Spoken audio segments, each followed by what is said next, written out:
Skaties, kas man ir. Kaut kur izlasīju rakstu, ka ļoti kvalitatīvs šī te nonese un stanga kā tāda ir ļoti inovatīva un izdomājām, ka lekt tajā virzienā un nemirkli nenožēloju.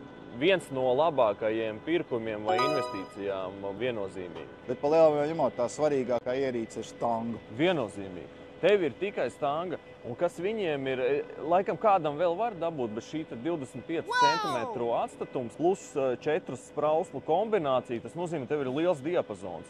Tu sāc strādāt vienā automā, tev strādā viena pie konkrēta augstuma, pēc tam ieslēdzas divas blakus, viņš nolaižas lejā, viss notiek automātiski. Un ar šo te zemo atstatumu no kultūra auga vai lauka, tev nav vējam, kur aizķerties. Līdz ar to tu samazini šo te nonesi, un tu vari strādāt ilgāk pie mūsu vējainajiem pavasariem un kvalitatīvāk, kas ir pats galvenais. Un tāpēc mēs pārgājām uz 12 tonnām, 36 metriem. Mūsu laiks ir limitēts, un 12 tonnas, lai būtu mazāk uzpildes. Un sezonā droši vien, kad štucīti viņš noskrien, ne? Viņš ir tikko atnācis mēnesi apakaļ un jau ir 1000. Ok.